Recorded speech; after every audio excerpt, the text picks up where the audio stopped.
The world of online dating is full of horror stories where creepy people pretend to be someone else online, or in some cases they turn out to be scary people who are looking to take advantage of those who are using dating apps. Some of these true crime cases end in tragedy, while others live to tell their scary stories. Number 5.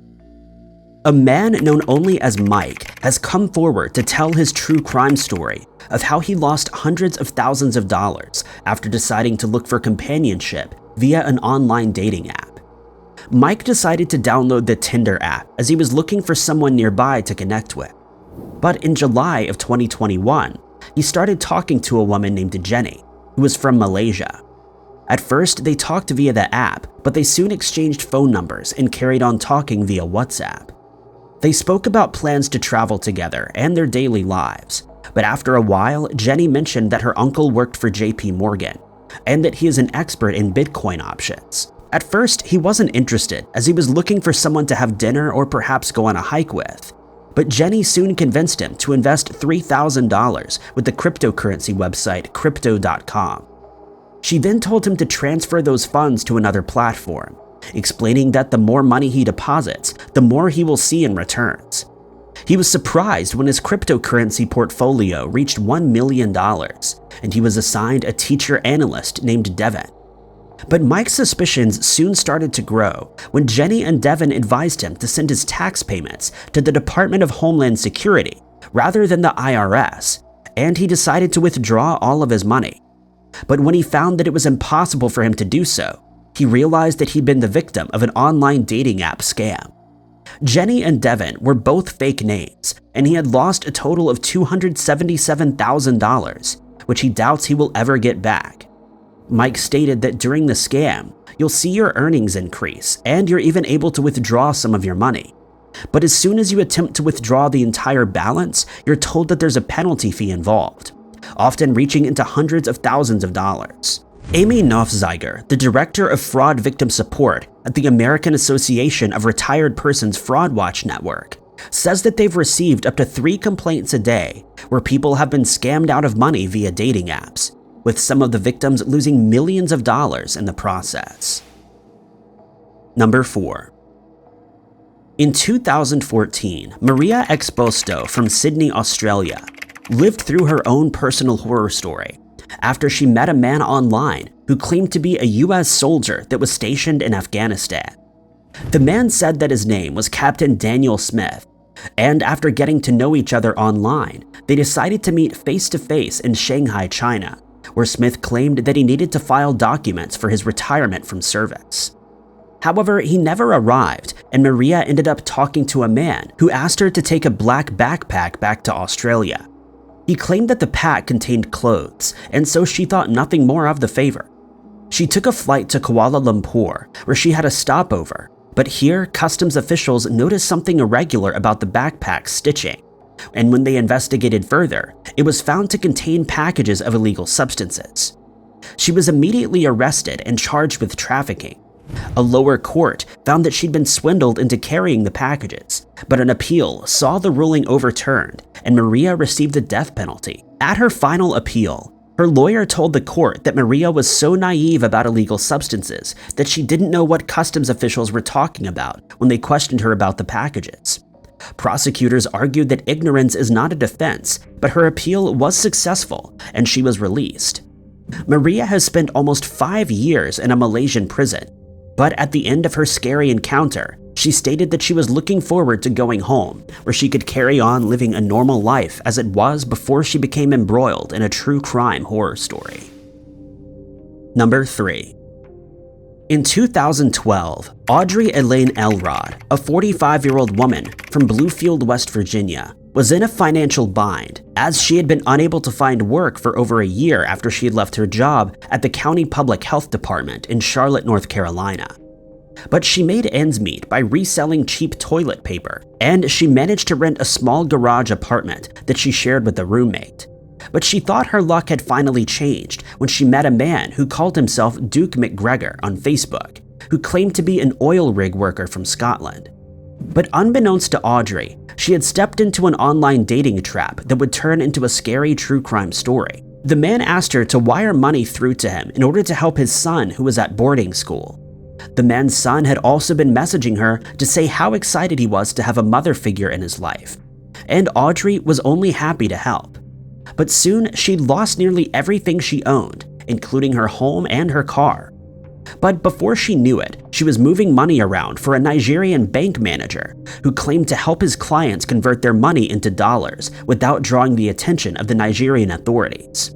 She was instructed to receive wire transfers to her own account, after which she converted them to money orders before sending them back again. After losing everything, Audrey moved in with her mother, but she was soon forced to leave after they had an argument about the man that she had met online. But she was soon opening more bank accounts for her so-called fiancé, who kept promising that he would be with her soon. Her horror story started when she was questioned by the police, but she showed all the financial records that she had kept, not knowing that the money belonged to other victims of dating app scams who had fallen for the man's lies. It was only when she was arrested and charged with structuring and conspiracy to commit wire fraud that she realized she had been tricked. But it was too late, and she would have to face the consequences of believing she had found someone special. Audrey was ultimately found guilty, and she was sentenced to serve 31 years in prison for her part in the online dating scam.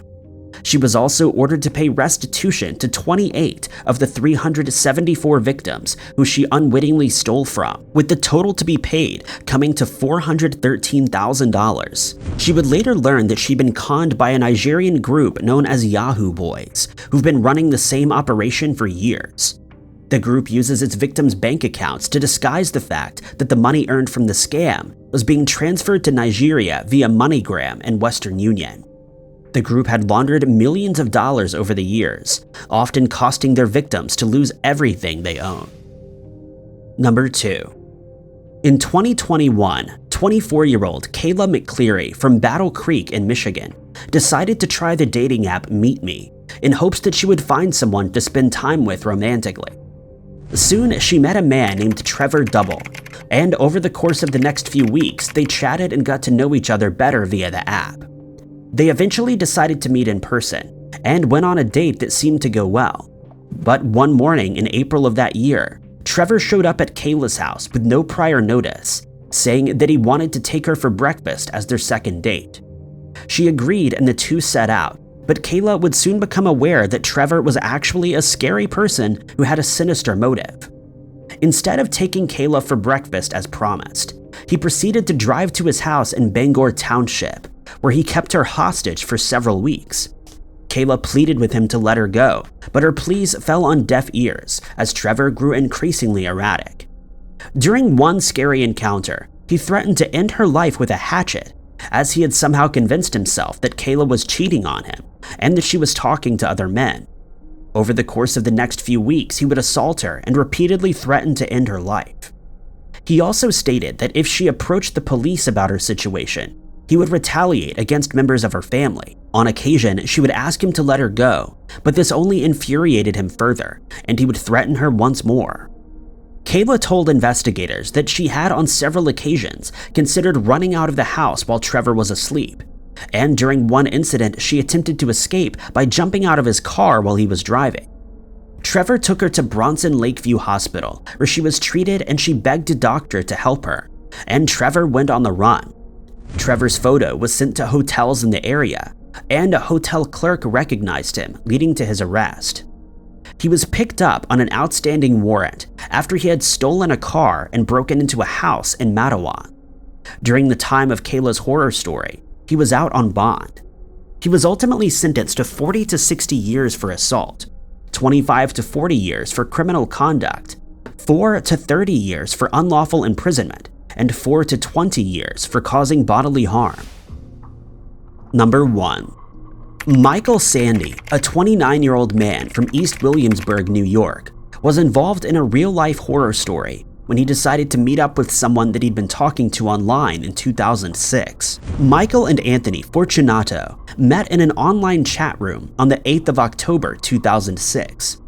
After exchanging several emails over the next hour, the two men decided to meet in person at a rest stop in Belt Parkway, Brooklyn, a decision that Michael would come to regret.